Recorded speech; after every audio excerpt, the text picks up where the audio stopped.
Bom, galera, boa noite. Primeiro de tudo, eu queria agradecer a presença de vocês. A gente sabe que esse evento é todo voltado para o meio náutico, então fico muito feliz que tenham aqui interessados no surf.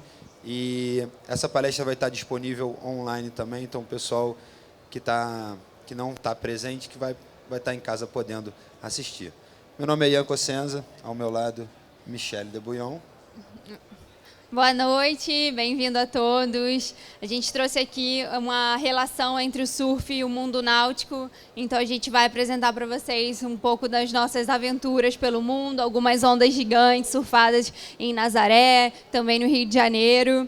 E aqui é um pouquinho do nosso perfil, né?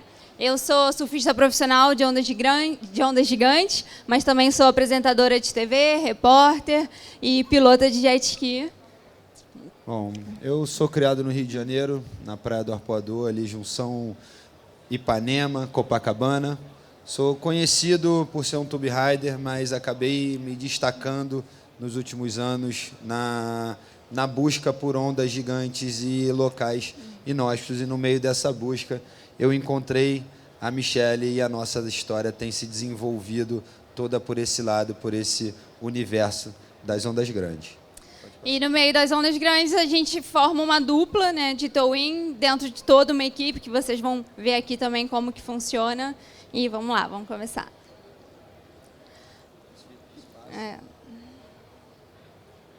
Bom, falar um pouco do towing, que é o nosso esporte, que é uma modalidade criada no Havaí, em meados dos anos 80, na qual o surfista é rebocado por um jet, motonáutica, como a gente chama aqui no Brasil, para surfar ondas que não seriam possíveis antes sem o auxílio da máquina. E o esporte começou muito dessa maneira ali, cowboy, eram os famosos bico de pato, os primeiros jets que foram colocados no mercado. O pessoal não tinha os coletes adequados, mas mesmo assim foi ali que o esporte começou, mais precisamente em Jaws, no Havaí. E à medida que o esporte foi evoluindo, o towing se tornou um elo muito importante de ligação entre o mundo do surf e o mundo náutico. O que aconteceu? O surfista começou a entender que existe todo um ambiente mais longe da costa. E aí os surfistas começaram a se especializar, começaram a buscar formas de terem documentação, começaram a entender os riscos que acontecem offshore e começaram a se preparar para esse mundo novo que estava surgindo além daquela linha de arrebentação. E acabou que, por se tratar de uma prática feita em condições extremas de navegação, as técnicas desenvolvidas por nós, praticantes do esporte, estão sendo compartilhadas com os órgãos de segurança e isso tem contribuído para o salvamento de milhares de vidas ao redor do mundo. É um trabalho que já tem sido feito há bastante tempo e que, à medida que as gerações vão trocando, as habilidades vão sendo adaptadas, as técnicas vão sendo evoluídas e a gente vai fazendo essa passagem de técnica. Ali é uma palestra que a gente fez com os aspirantes da Escola Naval, já passando um pouco dessa nossa experiência, do que eles vão estar encontrando pela frente com os atletas dessa nova modalidade, que é o surf rebocado, e a presença maior de motonautas dentro de uma zona próxima à zona de arrebentação, e por sinal a gente está sendo muito bem recebido pela Marinha, que está entendendo, já compreendeu o nosso esporte, que ele está ali para ficar e que ao mesmo tempo ele soma força com os órgãos de segurança. Na foto ali de baixo é um trabalho que a gente faz diretamente com o Surf Resgate, que é a maior empresa de resgate de eventos. Então, 90% dos eventos hoje em dia já estão tornando obrigatório o uso das embarcações como acessório de resgate, como auxílio em caso de algum tipo de acidente. E se vocês quiserem participar, fiquem à vontade. E então, essa escola é uma escola que está sempre buscando especialização para os seus profissionais e constantemente chamam a gente para estar contribuindo e compartilhando técnicas com o pessoal da escola. Bom, agora vamos ali para o Brasil e Big Surf. Já vou passar a palavra para a Michele. Com o advento do towing, surf rebocado, o Brasil passou a ser uma referência no Big Surf internacional, sendo o país natal de recordistas mundiais e campeões mundiais da modalidade. A gente tem o Rodrigo Costa, que é aqui de São Paulo, o Lucas Chumbo, que é o atual campeão mundial, que é lá do Rio. E o esporte vem ganhando cada vez mais adeptos no cenário nacional e vem surgindo competições e eventos e premiações que têm feito os atletas se estruturarem e estarem cada dia mais empenhados, tanto na busca pela evolução do esporte, quanto na busca por evolução de equipamento e novas bancadas.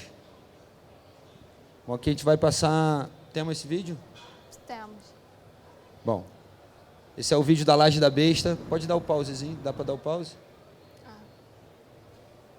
Isso foi uma sessão que a gente fez. Essa é uma onda que é muito rara. Ela rola, cara, nos nossos cálculos aí, ela demora entre 5 e 7 anos para dar a condição perfeita para a natureza gerar esse ciclo perfeito novamente. Quem tiver de fora quiser entrar, fiquem à vontade. Estamos cheios de cadeira ali.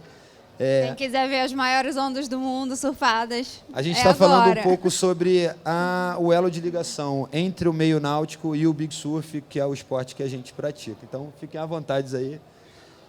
Bom, enfim, essa sessão aconteceu em 2021, mais precisamente no dia 22 de abril, e foi um cenário que acabou deixando a Baía de Guanabara caótica, mas foi a condição perfeita que a gente encontrou. Tem bastante tempo que ela não quebra, e foi um evento que parou a cidade, que deu uma repercussão muito boa, tanto para os atletas envolvidos, tanto para todo o cenário ali da Baía de Guanabara. Na verdade, entre esse swell, né, essa ondulação e a última que tinha acontecido, foi uma distância de 12 anos. Então, tinham 12 anos que essa onda não quebrava, até que ela finalmente voltou. Opa!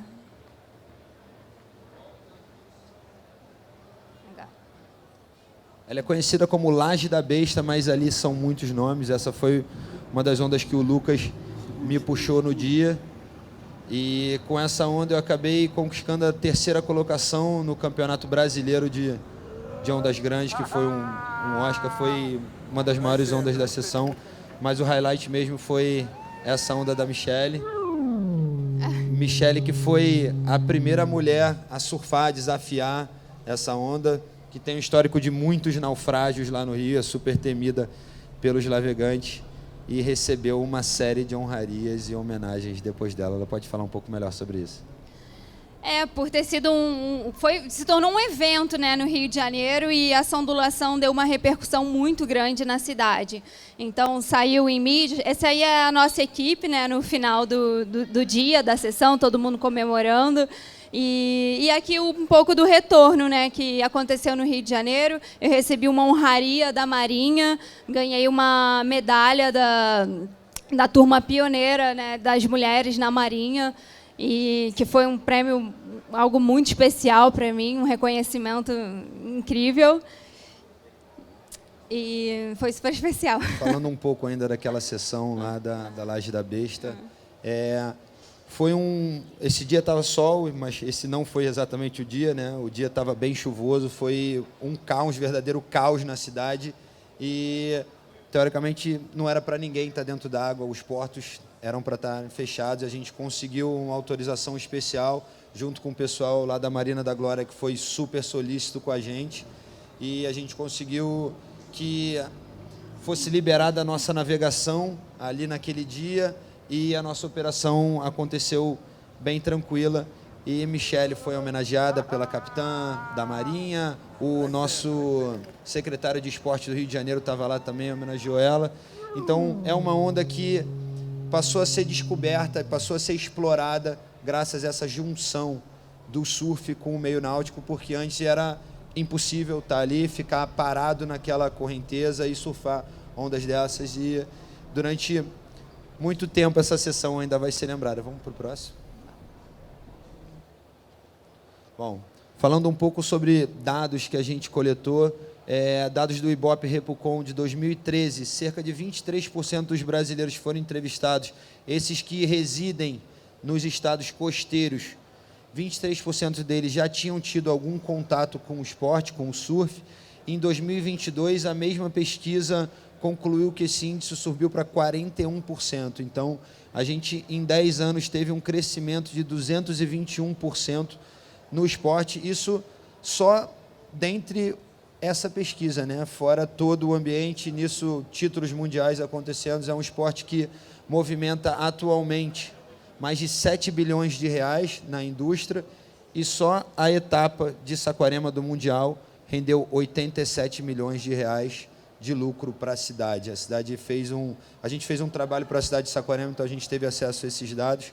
Então a cidade fez um investimento, na época eles calcularam em torno de 17 milhões, um investimento direto, e impostos, só esse campeonato já teve uma devolução de 87 milhões. Então a gente vê um órgão público, uma cidade teoricamente pequena como a de Saquarema, fazendo investimento de 17 milhões, e em menos de uma semana depois eles lucraram 70 milhões em cima desse investimento. Então, como o surf é um esporte que está em crescimento e como ele é lucrativo.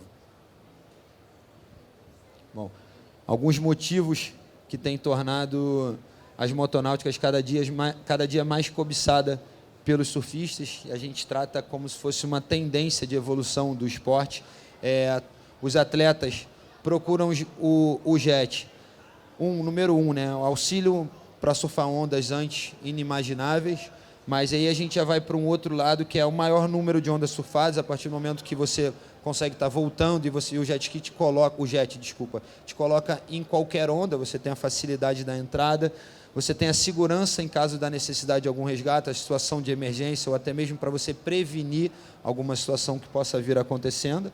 A facilidade da navegação em condições extremas, em mares mexidos, em mares que estão com muito vento, em que, teoricamente, o porto estaria fechado pela dificuldade da navegação. A agilidade e a mobilidade do jet nos permitem alcançar esses voos. Viabilizou o surf offshore. A gente tem aqui uma foto da gente surfando a laje da Manitiba, que é uma onda que fica um pouco mais para fora, que é um fundo de pedra, e a outra que é uma onda gigante que a Michele surfou em Nazaré. Então, são alguns dos motivos que essa ligação tem ficado cada dia mais forte. Bom, quer falar? Aqui a gente vai entrar um pouco no assunto do trabalho em equipe, né? Muita gente acha que a gente surfa essas ondas gigantes, a gente pega a prancha, bota embaixo do braço e vai lá surfar. Mas é totalmente, não tem nada a ver disso, né? A gente tem toda uma equipe por trás, uma equipe de segurança, uma equipe de logística também, todo um trabalho em equipe que tem que ser feito, né? Então, se inicia pelo treinamento, diálogo e comunicação, né? Véspera de um swell gigante, de uma ondulação gigante, a gente busca reunir toda a equipe para conversar, pensar na logística. O comprometimento de todos que estão ali é super importante, suporte, confiança e respeito. Bom, linkando um pouco ainda, né, com o slide anterior, antes desse, queria falar um pouco da descoberta que foi, né? Quando o surf começou a invadir o meio náutico, o surfista começou a entender o porquê que no meio náutico tem a hierarquia, tem as posições de comando, tem as posições de maior tarefa, e então começou-se a criar um ambiente de trabalho em equipe, que foi aquilo que a Michele explicou, e aí a gente está com um vídeo que mostra bastante o trabalho em equipe. A galera que pratica towing, que está aí, sabe um pouco. Aqui a gente tem, a Michele vai surfar uma onda bem grande, eu estou aqui pilotando, e a gente já tem aqui o nosso segundo resgate, já aqui posicionado. Pode dar o play? Pode dar o play no vídeo, por favor. Aqui vocês vão entender exatamente como que funciona esse trabalho em equipe dentro d'água, né? Tem só enquadrar aqui. O Ian vai explicar melhor. Ali está a Michele prestes a soltar a corda. Aqui a gente já tem o nosso segundo resgate se posicionando para ter uma visão. Ali a gente tem um terceiro resgate se posicionando também, caso aconteça alguma coisa. Então tem 1, 2, 3 resgates. Tem o nosso drone que está filmando essa imagem.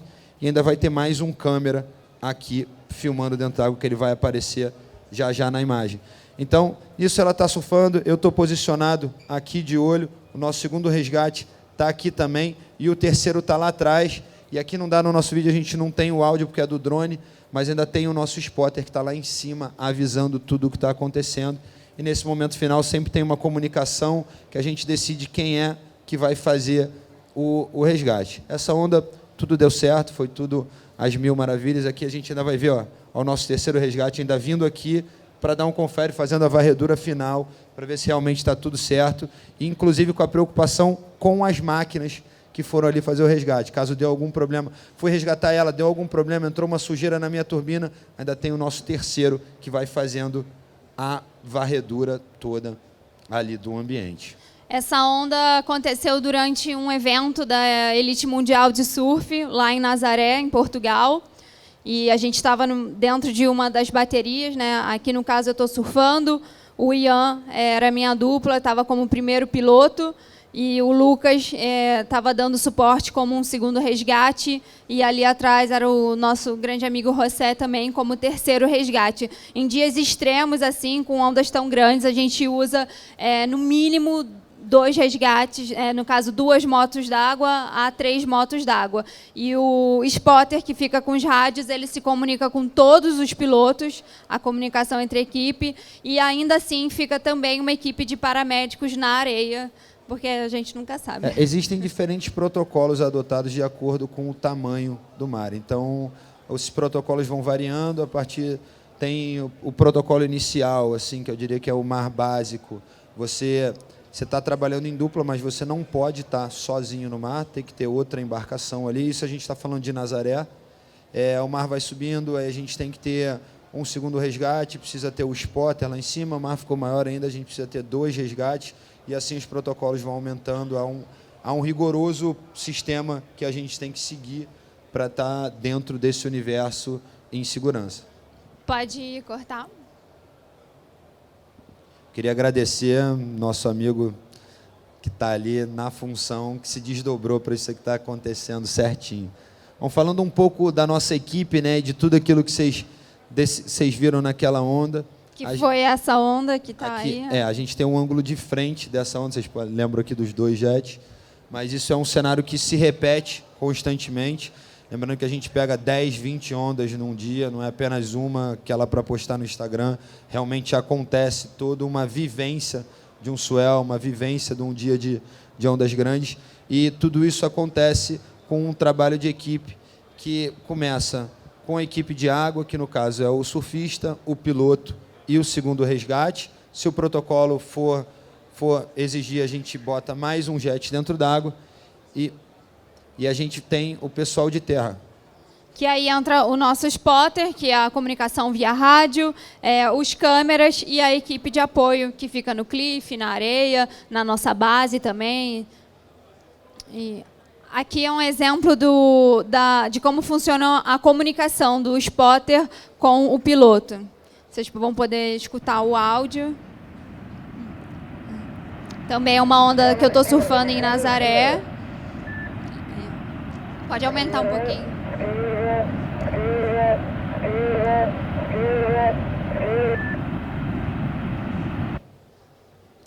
Bom, isso é o áudio que é passado para a gente. Então, a gente tem um spotter que fica em cima do cliff lá de Nazaré e ele vai comunicando. Ele fala repetidamente, pode deixar o play. Ele vai repetindo, Michele na onda, quer dizer que ela soltou a corda.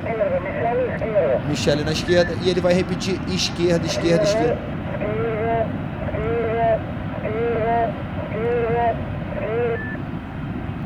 Bom, e ele vai repetindo esquerda, esquerda, esquerda, esquerda, esquerda, para mostrar para a gente que ela continua. Caso ele troque de comando, caso ele troque a mensagem, a gente já vai entender, ele vai trocar ou saiu, ou então caiu. É bem próximo assim, mas quando ele repete várias vezes, a gente consegue, por isso que a repetição é muito importante. E a gente não tem, no momento que a gente está pilotando ali, então é difícil da gente querer largar a mão para se comunicar de volta. Então, a nossa comunicação é falar, ó, só o spotter no rádio, ele entra, ele fala, se a gente sentir que acontece alguma coisa, a gente aperta o botão que faz um barulho, porque ele para de falar lá, e a gente pode enviar alguma comunicação para ele, mas é basicamente isso. Fora do lado da água, fora da equipe que está ali na ação, a gente tem o pessoal que cuida do corpo e mente, né, que é nosso preparador físico, o Gutão, fisioterapeuta e psicólogo. Tem o pessoal que cuida da nossa base. Pode falar, Michele. Claro. Então, na nossa base tem toda a equipe de mecânica, limpeza, logística de armazenamento. Naquela foto ali embaixo é a nossa base em Nazaré, onde a gente guarda todos os nossos equipamentos, ferramentas, pranchas, as motos d'água. Ali dentro a gente tem uma sala super confortável de entretenimento, com TV, tem um escritório, uma sala de reunião, uma cozinha. Tem também uma academia, então realmente é uma base super profissional e pensada em todas as nossas necessidades, conforto, para poder estar bem fisicamente, mentalmente, enfrentando essas ondas gigantes. E a gente tem também o pessoal que cuida do backstage, né, que a gente chama a galera do office. São os nossos empresários, o pessoal que cuida do nosso financeiro, da assessoria de imprensa e das mídias sociais.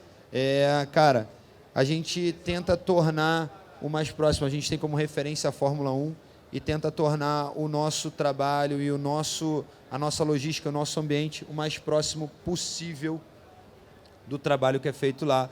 Claro que são investimentos a números bem diferentes, mas eu acho que a conduta e os princípios que a gente está tentando levar em forma de tornar o esporte mais profissional é isso, começa do trabalho em equipe. Essa é um pouco da nossa equipe que está sempre com a gente nos campeonatos. Ali, a voz do português é o Strode, o nosso spotter. Aqui o Chumbo, que estava fazendo, apesar de no Mundial a gente não estar mais competindo junto, porque eu compito com a Michele e a gente teve que separar, ele compete com o Kai, mas nos ambientes de treino e em várias conquistas ele está junto com a gente.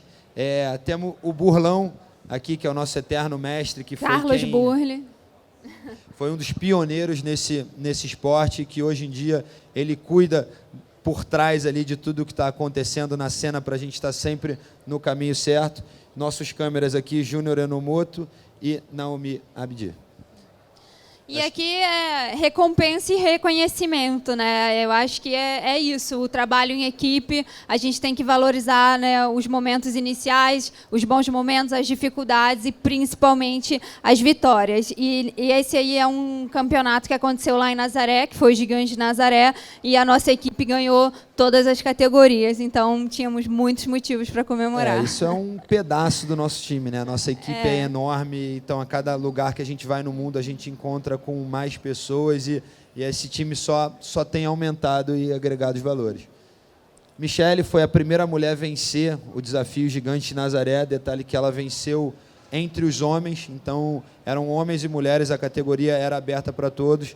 Nós formamos uma dupla mista e acabou que a maior onda do desafio, que passou dos 15 metros, foi dela e ela levou a atual campeã. E ganhou ontem de novo, ontem ganhou a categoria feminina, colecionando recordes. Obrigada. Bom, essa foi a onda. Essa é a onda. Foi esse ano, né? Foi início desse ano na temporada de Nazaré. Isso, foi final de fevereiro agora, 2023. É uma bomba. Eu tô aqui bem pequenininha. Tá difícil de ver. Essa onda foi bem final de tarde, né? Bem no finalzinho do dia. O campeonato durou durante o dia inteiro e nós traçamos duas estratégias, porque de manhã o mar estaria mais liso, porém menor. E todo mundo do campeonato entrou de manhã, o cenário ficou assim um pouco tumultuado, né? E a gente já tinha visto na previsão de que o mar ia subir consideravelmente à tarde, mas que ia ter um vento muito forte. Vocês podem ver que todo esse véu aqui da onda é consequência do vento forte que estava, e a maioria dos outros atletas acharam que o mar fosse ficar muito ruim, que não valeria a pena entrar e que a apresentação foi suficiente durante a sessão da manhã. Só que eu e o Ian, a gente falou, não, a gente tem que entrar, vamos entrar de manhã só para se divertir, não vamos botar pressão no outro para ganhar um campeonato, vamos viver esse dia surfando normal. E aí, à tarde, a gente falou, e aí, a gente volta para o mar ou não? O vento entrou... E a gente falou, não, vamos voltar, né? O mar subiu, vamos ver o que está acontecendo lá dentro. Cara, num dia normal a gente voltaria. E ainda era uma competição com muita coisa em jogo. A gente falou, cara, pô, se fosse num dia normal, tivesse isso tudo de onda, o mar subindo, a gente ia lá dar um confere, não ia? Ela falou, claro, então vamos lá dar um confere. E o que acontece? Sempre acontece isso, a gente entra para dar um confere e a bomba do dia sempre vem para ela. Ficaram só 2 duplas dentro da água E foram as que ficaram primeiro e segundo, né? E eu fui premiada com essa onda, que foi a maior onda do dia, e a gente ganhou o campeonato com a maior onda, e o Lucas ganhou com a melhor performance do campeonato. Bom, agora a gente vai para um momento mais dramático. Esse foi um dos resgates, eu acho, mais significantes da minha carreira, tanto quanto surfista como piloto. Foi ele que, acho que me projetou e me deu confiança para outros ares. Quem pilota jet sabe que esse é um momento muito tenso, principalmente quando acontece isso. Quando a onda engole o jet, é muito difícil de você conseguir segurar, ainda mais por tanto tempo. E a gente foi feliz, a gente conseguiu segurar. E isso foi uma imagem que viralizou. Essa imagem, hoje em dia, já passou dos 3 milhões de views. E por onde ela passa, ela é recomendada. Foi um momento de... Eu diria que a gente deu sorte e, ao mesmo tempo, foi perícia, e os dois acreditaram ali, e o resgate acabou sendo bem sucedido. Acho que a gente tem um outro ângulo dele, não tem? Aqui é um outro ângulo desse resgate. Esse resgate realmente repercutiu o mundo inteiro. O que eles fizeram foi algo extraordinário. A espuma da onda cobriu eles por 3 vezes. Eu estava assistindo essa cena da varanda da nossa casa e eu fiquei desesperada. Eu já estava a ponto de correr para a areia para tentar ajudar de alguma forma, porque eu mesma não acreditei que fosse dar certo. No final, os dois comemoram um com o outro, porque eles sabem o quanto isso foi incrível e difícil, né, para ser feito. O outro fator importante também foi o modelo da máquina, né, do jet que eles estavam usando. Acho legal comentar. O que foi engraçado assim no cenário é que todo mundo usava um tipo de jet, e a gente é apadrinhado por uma pessoa lá em Nazaré, que o cara é um visionário, ele consegue enxergar as coisas um pouco mais à frente que o resto dos meros mortais, eu falo assim. E ele, logo que a gente começou a conversar, ele falou, cara, eu quero que você use esse equipamento aqui. Os caras são mais velhos, eles têm uma cabeça meio retrógrada, eu quero que você se especialize nessa máquina.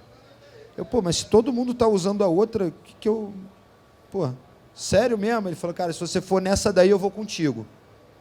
E pouco tempo depois a gente protagonizou essa cena, e que eu não posso colocar aqui de outras pessoas, mas todo mundo que usava a outra máquina, quando chegava nesse momento, a máquina embicava. Então, esse foi o... eu não posso falar aqui. Mas tem um modelo específico, que era o modelo mais usado, e depois desse daí as coisas começaram aí. Essa é a imagem de drone do que aconteceu. Eu puxei o Lucas na onda, ele veio, eu não pude fazer a saída que eu gosto, que é por aqui, porque tinha uma outra dupla passando, o que acabou me deixando um pouco atrasado. E ele, ele é um surfista revolucionário, ele tenta as manobras mais progressivas, mais difíceis, e às vezes ele acaba ficando numa situação mais difícil, que ele deu um aéreo ali, ficou num lugar que teoricamente não era para ser ali, e, cara, ia vir essa onda. E a gente sabe que ia doer bastante se ele fosse, porque ele ia voltar, além do lip ia pegar ele, o lip ia jogar com muita força ele para baixo, ele ia passar bastante tempo, e por isso que eu me meti ali para arriscar e pegar ele desse ângulo. Vocês conseguem ver o quanto a gente foi engolido por uma espuma que deixou o jet como se fosse uma mosca, né? Bom, e aqui vocês também podem entender melhor a questão do entretenimento, né? E o quão importante é você estar trabalhando com pessoas que você confia, porque nessas situações realmente a gente está dando a vida um pelo outro.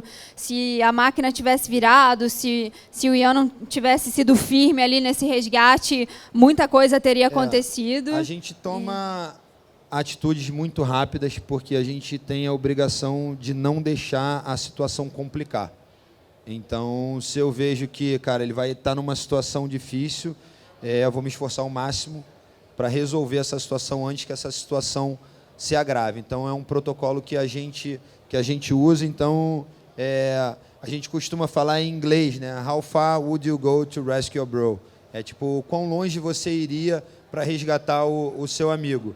E a gente sempre fala um para o outro, fala, meu irmão, se eu chegar até você, a máquina falhar, eu pulo ali, te dou um abraço e a gente vai junto lá para baixo e vamos se salvar os dois. E é um pouco do comprometimento que a gente tem, um pouco da confiança que um tem no outro.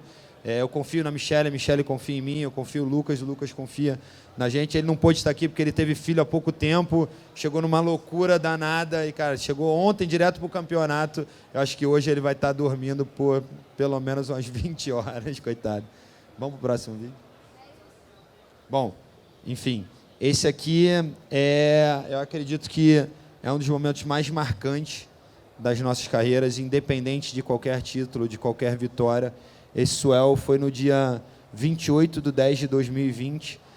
Se vocês olharem aí na ordem cronológica, isso foi no auge da pandemia do mundo. O mundo estava fechado.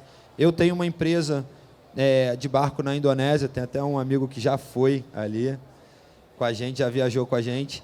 E eu estava lá na Indonésia mantendo, né, a empresa viva, era um momento de pandemia, tudo fechado, então quem tem barco sabe que se você não ficar de olho na sua embarcação, ela pode simplesmente desaparecer. E a gente estava lá tomando conta da empresa, a Michelle tinha machucado o joelho, estava na reabilitação, num centro que ela teria que...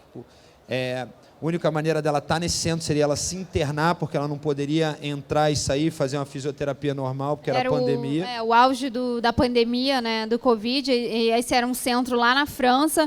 Então, assim, estava cada um do time em um lugar do mundo, né? Como eu estava internada, o Ian não podia ficar lá comigo, ele foi para a Indonésia trabalhar na empresa dele, surfar as ondas mais perfeitas do mundo. Não cabiam dois no centro lá, então... Ainda bem, né? Foi uma das lesões a lesão mais séria que eu tive na minha vida. Eu fiquei 3 meses sem surfar, minha perna atrofiou pra caramba, foi bem difícil. E o Lucas estava no Brasil. Era o único que realmente tinha acesso total aos mapas e à internet. Eu estava numa zona muito remota e a Michelle focada na recuperação dela, até que chegou de noite. Por uma coincidência, a internet nesse local que eu estava, quando todas as vilas ao redor dormem, funciona um tracinho de internet que é o Ezinho, assim, nem o G entra.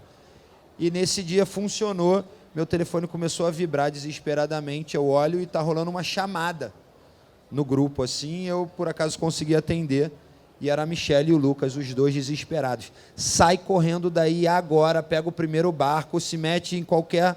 e sai daí, tu tem que estar em Nazaré em 3 dias.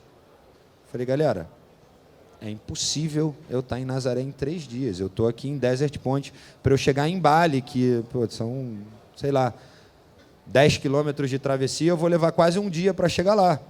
Então, não é tão simples. A Michelle falou, cara, se vira. A gente precisa de você, a equipe precisa de você, tu é o nosso piloto. E vai ser o maior swell da história. Olha o mapa. E quando eu olhei esse mapa, eu já comecei a me tremer todo, me meti no primeiro barquinho de pesca que estava atravessando o canal, consegui atravessar o canal, uma loucura, fiz abrirem um laboratório para eu conseguir fazer um teste que não era nem o PCR, era só aquele teste normalzinho do nariz que me permitiria pegar um avião para uma outra ilha, enquanto o PCR que eu estava fazendo demorava 24 horas a ficar pronto. Enfim, eu tinha 10% de chance de chegar para esse swell. Ele chegou a me ligar e falar, Michelle, se eu tiver 10% de chances de chegar e encontrar vocês, é muito. Eu falei, então vai, acredita, porque você ainda tem 10% de chance.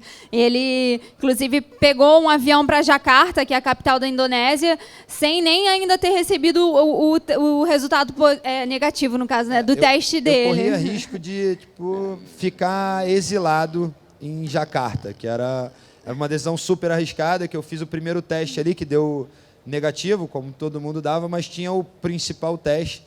E, cara, a Indonésia é um país que é super difícil, as coisas não são tão fáceis assim, mas eu falei, cara, vou arriscar, e se der tudo errado, eu vou ter que ficar 40 dias preso em Jakarta.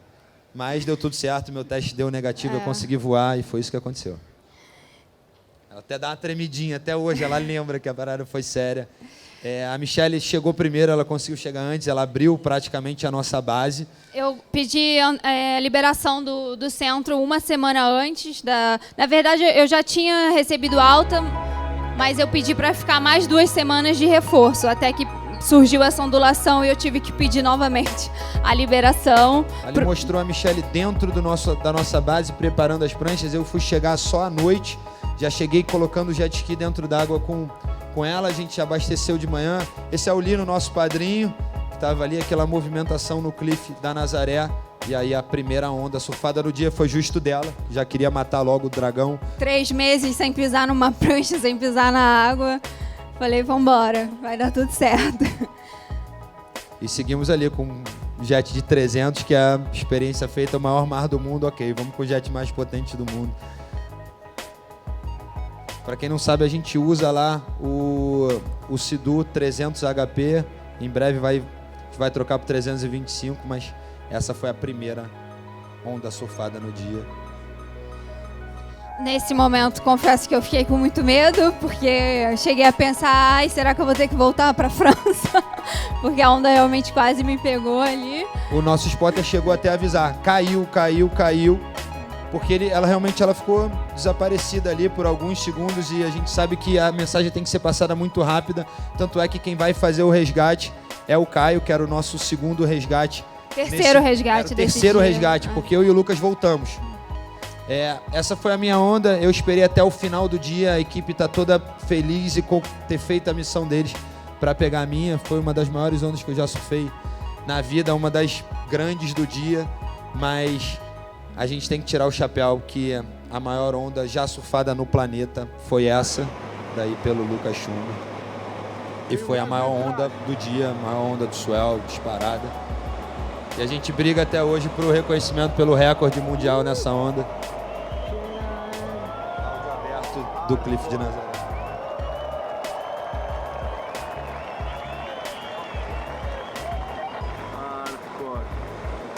Ó, isso daí no auge da pandemia, depois desse dia, o Cliff da Nazaré não cabia ninguém. Falaram que foram mais de 100 mil pessoas. O Cliff da Nazaré ficou como um coliseu. A gente conseguia escutar a comemoração de quem estava assistindo de dentro d'água. A cidade de tanta gente que tinha. A cidade estava mais cheia do que o Réveillon, que é a maior festa que eles têm lá. E depois disso, o prefeito chamou a gente e falou, cara, a gente tem que ter uma conversa séria. A gente falou o quê? Ele falou, olha, eu estou quase perdendo o meu mandato por causa disso que aconteceu. Tinham 100 mil pessoas aqui, a Nazaré colapsou e a gente está na pandemia, eu não sei o que eu faço. O presidente da República me chamou e está querendo vetar o surf de vocês. O surf em Nazaré foi quase vetado depois disso na pandemia, mas o que aconteceu foi que a gente podia treinar, mas a gente não podia mais divulgar nossos treinos por um determinado tempo. Foi um acordo que a gente fez com a cidade para evitar, eles não tinham nada contra que a gente fosse treinar, eles queriam evitar que a cidade enchesse novamente. Então, galera, olha só, a gente vai ter que fechar as portas do circo, porque não dá para ninguém vir, não pode ter público, mas vocês podem continuar treinando, por favor. Deixem seus câmeras em casa, tomando cafezinho, chocolate quente, não me soltem imagens, por favor. E foi um acordo que a gente fez momentâneo logo após esse swell, para a gente conseguir continuar trabalhando durante a pandemia. Vamos jogar o próximo? Quer passar de novo, né? Vocês querem ver de novo, não querem? Eu sei que vocês querem, é o mais legal. Cara, foi um dia realmente dramático, é um dia que está cravado na história do Big Surf Mundial e ainda vão sair muitas coisas sobre esse dia. Acredito que ainda tem muita coisa guardada sobre esse feito que aconteceu e dessa história. Foram vários dramas de vários lados e que resultaram, cara, o que para todos é um consenso geral, uniforme entre os surfistas, de que aquela onda do Lucas que esse swell foi o maior swell da história e que aquela onda foi a maior onda surfada dentro do swell. O resto, a conclusão, fica com cada um.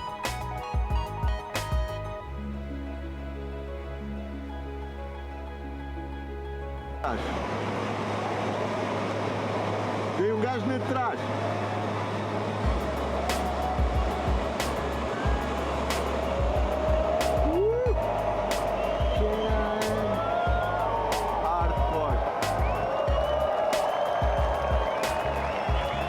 Cara, quando essa onda apareceu no line-up, vocês viram que a onda fechou por completo ali embaixo. E eu já pude ver, eu olhei e falei, cara, Essa onda ela vai fazer um double up, que é que a gente chama na gíria do surf, é quando a onda junta uma com a outra e ela dobra de tamanho quando ela atinge a bancada. Eu falei, cara, essa onda vai fazer um double up e ela vai ficar gigantesca, mas eu acho que ela vai fechar. Ele nem hesitou, ele virou para mim e falou, eu quero, me bota nela. E nesse dia a gente tinha mudado o set do jet para marcar no painel o top speed. E eu lembro logo depois disso, a gente estava 78 km por hora, quando eu coloquei na onda.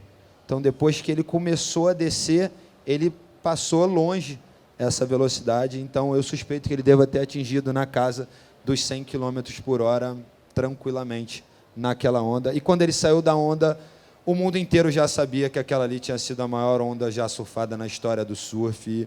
E a gente está ali. Um dia eu vou voltar aqui com a medalhinha aqui da equipe, mas ainda não chegou o momento. Eu fiquei arrepiada e é muito emocionante rever esse momento e relembrar os momentos, né? Vocês viram que a onda fechou, ele saiu por cima ali no finalzinho e eu estava ali atrás com o Ian, todo mundo pronto para o resgate, a onda se fechando e ele demorando a sair e a gente já imaginando ali o que poderia vir a acontecer caso ele não saísse da onda. Graças a Deus deu tudo certo.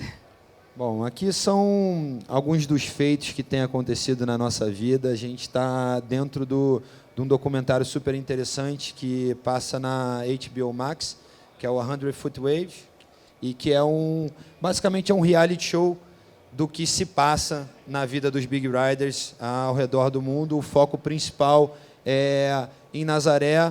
Tem um pouco que acontece no Havaí, em Jaws.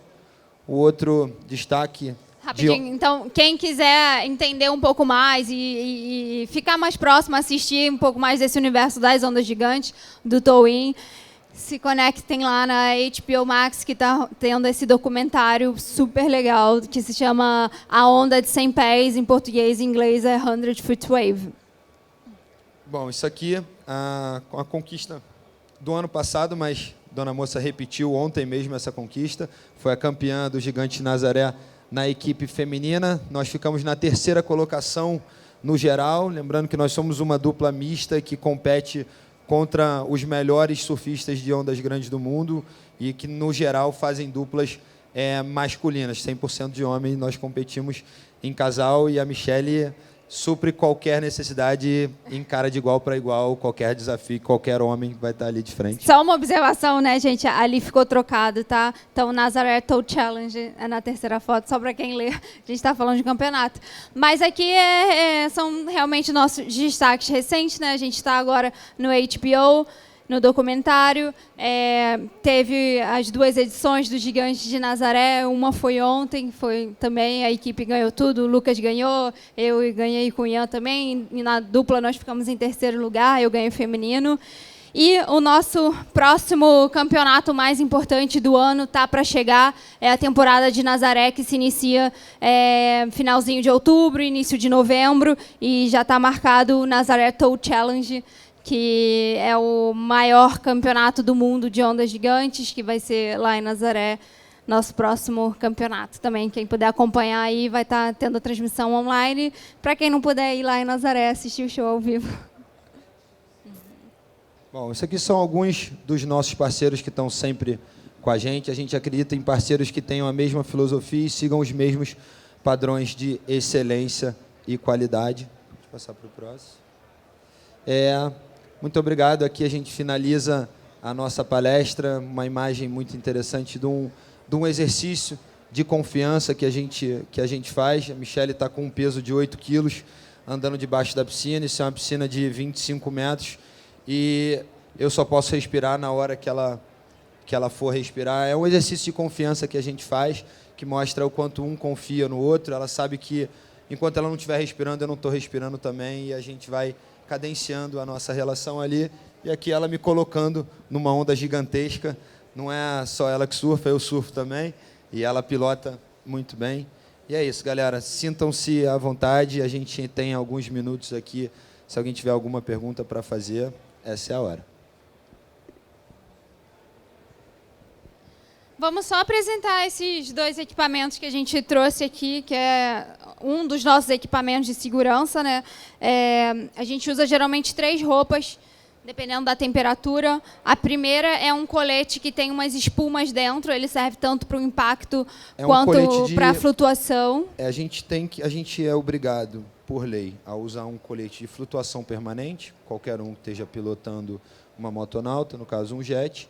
Só que, como a gente vai em locais em que nem esses coletes foram testados antes, a gente usa um colete, um dispositivo sobressalente, que é um dispositivo que a gente ativa ele, que ele tem, no caso aqui, são quatro cilindros de CO2, e a gente dispara, bem parecido com o colete do avião. Quem já andou de avião aqui já viu aquela demonstração, é bem parecido, a diferença é que esses são 4 e é feito com um reforço totalmente diferenciado para aguentar situações extremas. E eu acredito que esse colete, aliado aos novos equipamentos, aos novos jets que estão saindo e as técnicas que estão sendo aprimoradas, estão fazendo ondas do tamanho como essa. A evolução do esporte, né? Através da segurança, da tecnologia. Alguém quer vir experienciar essa Não, você é nosso escolhido, vem, pode vir. Vai. Segura aqui que eu boto. Já sabia que você ia precisar de mim. Claro, cara, estava aqui já, ó. Mergulha aí. Isso, vem com os braços aqui. Obrigada. Tá bom.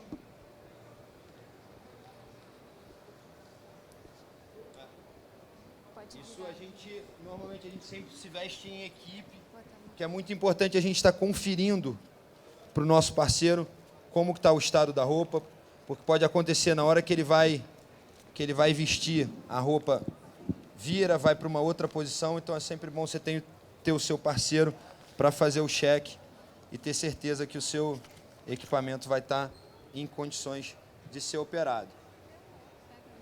Assim como do avião, tem a boquinha aqui para ele encher, mas o que a gente gosta mesmo é de puxar. Pode puxar essa aqui. Vai lá, puxa com força. Isso. E o colete vai enchendo automaticamente. Pronto, agora ele vai encher direito. Demorou um pouquinho, estava um pouco dobrado o colete por dentro, e é isso que acontece. Quando a gente está lá embaixo, em tempo de 5 segundos, o colete enche e evita que a gente passe 40, 50 segundos lá debaixo d'água. Uma vez que o colete está cheio, se quiser desinflar, é só puxar o vermelhinho aqui.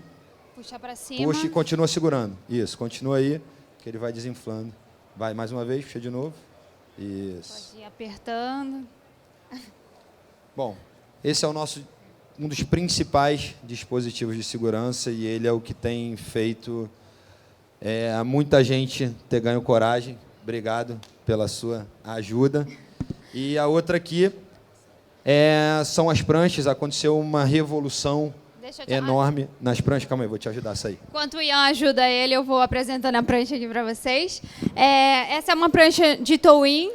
E nessas ondas gigantes, de médias a gigantes, a gente usa esses foot straps aqui, que são as alças, e a gente usa elas devido à velocidade que a gente está descendo as ondas e também para ter o controle diante do vento. Então, são 2 fatores ali muito fortes e a gente tem que estar, de fato, atrelado à prancha, senão não tem como. Vai prancha para um lado, surfista para o outro. Então, é por isso que a gente usa essas alças de segurança. Essa prancha aqui é uma prancha leve, mais pesada diante de uma prancha normal. Essa prancha aqui deve estar pesando uns 3 quilos, mas lá em Nazaré a gente chega a usar pranchas de até 12 quilos, 12,5 quilos, que é muito pesado. Então, fica numa variação aí de 4, pulando para 7, 9,5, 12 quilos. E esses são os equipamentos básicos para você poder surfar uma onda gigante dessas.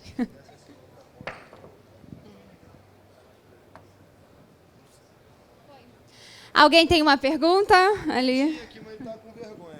Não, fala aí, sabe o que eu... Pode perguntar. Eu queria saber dele, né, como piloto, eu acho que você também é pilota. Como que ele faz esse procedimento? Tipo, ele vai contra a onda para deixar você? Não, o que a gente usa o vão. Essa pergunta é muito legal. Tem muita gente que tem dúvida. Como que é o o approach, né? Como é que a gente coloca o surfista na onda. Como se fosse, imagina que a gente tem 2 cadeiras, cada cadeira representa uma onda. Quer botar alguma imagem? E a gente... Algum vídeo? Uma onda está aqui, a outra onda está aqui. Eu vou ter que entrar com o jet entre essas 2 ondas, antes dela quebrar, lógico, na hora que ela estiver mais vertical. Então, eu vou ter que colocar o surfista aqui. Eu vou ter que estar antes da onda. E vai chegar uma hora que essa onda vai entrar em sincronia de velocidade com a gente, e o surfista vai estar vertical a ponto que ele pode soltar a corda e ir sozinho. Então, o jet, em determinadas situações, eu vou ter que usar de velocidade, em outras situações, eu vou ter que só usar uma forma de posicionar e colocar o surfista na parte vertical, e aí a gravidade faz o resto do trabalho. Próxima pergunta. Ai, desculpa. Como? Desculpa. Olha, a habilitação para o jet é a habilitação de motonauta, raiz amador e motonauta. Quem já tirou antigamente só teve que fazer adaptação da carteira, mas o pessoal que está tirando agora, mais novo, tem que pedir a inclusão da motonauta na hora até que está fazendo a escola, se já pede essa inclusão. Olha, não, por enquanto, aqui no Brasil é só isso, em locais como o Havaí, exigem um outro tipo de carteira que se chama Ocean Safety, e que nesse curso eles tratam principalmente das áreas designadas e não designadas. A gente não tem muito disso aqui no Brasil, a regra é um pouco mais solta e o que vale é a Norman no geral. Mas lá eles já estão criando um protocolo, já criaram há bastante tempo, um protocolo especial e que foi até muito legal, que fez muitos surfistas entrarem para o meio náutico. Porque o que acontecia a galera se julgava, né? Já sou casca grossa, eu conheço tudo, eu já entro lá, eu saio, eu faço tudo. Piloto mais do que o cara que vai me ensinar. Realmente, pilota mais, sabe até mais, tem mais experiência e mais horas de voo que aquele cara que está ali ensinando. Porém, ele não sabe de determinadas coisas, como áreas designadas, áreas não designadas, aonde tem cobertura do radar, aonde tem cobertura de rádio, aonde não tem, aonde está a área de defensa, aonde tem novos riscos, novos naufrágios. Então, isso são coisas que o governo do Havaí fez questão que a gente fosse para dentro da sala de aula para passar para a gente, falar, olha só, vocês não vão precisar fazer aulinha, vocês não vão precisar fazer prova, a gente já sabe que vocês sabem, eu preciso que vocês conheçam exatamente esse determinado conteúdo para me garantir que vocês vão entrar e vão sair em segurança. Só isso que eu peço. Fez a gente ficar uma semana dentro de uma faculdade lá, depois todo mundo saiu com uma carteira, com autorização, tudo, e que hoje em dia a gente vai passando ao redor do mundo o conhecimento que a gente adquiriu lá. Oi, boa noite. Na verdade, são 2 questões. Aí vocês respondem na ordem que vocês preferirem. A primeira é, lá em Nazaré, de onde que vocês saem com o jet? Se é lá na Praia do Norte mesmo, se é longe, até chegar no pico, se é difícil chegar. E a segunda é, como que vocês fazem para nessas ondas gigantes, seja no resgate ou seja na hora de colocar, para evitar cavitação, se tem um risco de cavitação e não sei. A geografia da Nazaré foi adaptada, né, porque construíram o porto lá, e que impede que entre as ondas, e então acabou que ficou perfeita para realmente executar o surf de ondas grandes. Então eles montaram o porto de abrigo, que fazem o canal de saída, né, entrada e saída das embarcações, que é uma praia ao lado da Praia do Norte, que é a praia onde quebram essas ondas. Então dá ali uns 5 minutinhos de navegação até a gente conseguir chegar na praia. Tem uma cena em um dos vídeos, eu não vou conseguir pausar porque o vídeo é contínuo, mas dá para ver bem o canal, é o último vídeo. Vou botar aqui rapidinho. Dá para ver bem a saída do canal para chegar nas ondas. E como tem o cliff da Nazaré, realmente, assim, do outro lado fica praticamente flat, sem onda nenhuma, no máximo algumas vagas, algumas ondulações, mas as ondas gigantes realmente quebram da ponta do cliff para a Praia do Norte, né, para a extensão da praia. Na Nazaré tem um canyon debaixo d'água, Cara, Que é uma muito cratera fundo. gigantesca. Olha, aqui é o porto de abrigo, onde a gente fica. O nosso jet fica num flutuante bem ali. Aqui a gente está abastecendo as E olha, máquinas. o cliff da Nazaré aqui, ó. ó. Aqui é o cliff. Então a gente navega daqui até lá, E do faz a outro curva, lado e são esse as pessoal ondas tá gigantes. em cima do cliff. É perfeito, realmente é perfeito. Sobre a cavitação. Existe, cara, existem os protocolos do governo, existem os protocolos da Marinha e existem os nossos protocolos. A gente sabe que a gente leva as máquinas a um desgaste muito superior ao recomendado pelo fabricante e, por isso, a gente antecipa os nossos protocolos de manutenção, protocolos de revisão e, cara, lá em Nazaré a gente fala que não só as ondas são XXL, mas o grão de areia também. Então, o grão de areia lá de Nazaré tem grãos de areia que são desse tamanho e quem pilota sabe, um grão de areia, quando entrou na turbina, já vai fazer um arranhão. E, cara, primeiro sinal que a gente vê um arranhão ou então um dente na hélice, a gente já manda trocar tudo, fazer a caixa, o que tiver que ser feito para a embarcação estar sempre 100% muito parecida quando saiu da fábrica. Nós temos uma hélice que a gente até guardou lá em Nazaré de recordação de tão deformada que ela ficou por um grão de areia, que era realmente muito grande. Cara, a gente tinha acabado de trocar, todo ano a gente troca, acabou a temporada, vai começar a próxima temporada, a gente troca as hélices, troca a cinta e deixa a turbina do Jet Zero. Tinha acabado de começar a temporada, eu fui resgatar um amigo que a prancha tinha parado na areia, fui resgatá-lo e num segundo muito rápido, cara, sugou uma pedra e que era uma situação que eu tive que fazer a escolha entre a minha segurança, a dele e a da embarcação, ou então poupar a turbina, porque eu já sabia que a pedra tinha entrado, mas eu tive que optar pela nossa segurança, tive que forçar, e a pedra, cara, danada, não saiu dali, só fui conseguir tirar a pedra quando cheguei na base, e ela acabou, prejuízo total da turbina, foi tudo por pouco não levou o eixo também.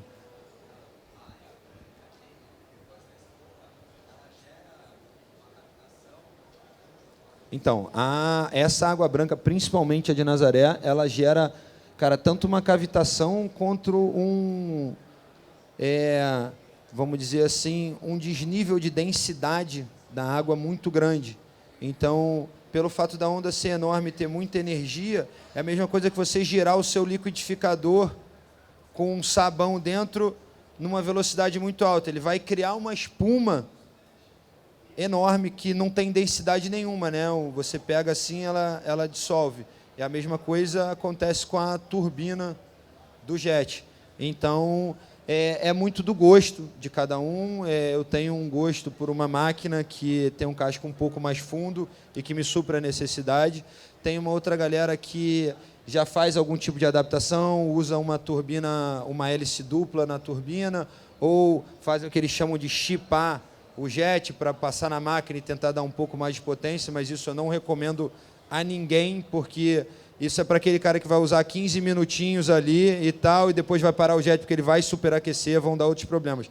E a gente passa 4 horas dentro d'água e tu não quer, no meio de um mar gigante, ter que sair rebocado, parar a tua operação, ou então o teu jet entrar no modo de segurança quando você está fazendo uma travessia de 200, 300 metros do inside até o outside. Então, meu conselho para quem vá para um ambiente de ondas grandes cara, já vai logo de fábrica no melhor que tiver e cuida da manutenção dele, reduz o tempo em 50% de manutenção para tudo.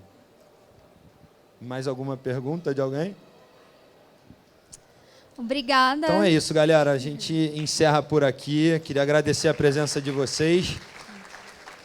A gente fica muito feliz que vocês dedicaram esse tempo, pararam aqui para assistir a gente. A gente sabe que esse ambiente é totalmente diferente do ambiente do surf, mas o nosso esporte é o que tá fazendo. O towing está sendo o elo de ligação e foi um prazer para a gente estar apresentando um pouco disso para vocês. Para o pessoal que ficou de fora, que assistiu também, obrigado. Obrigada.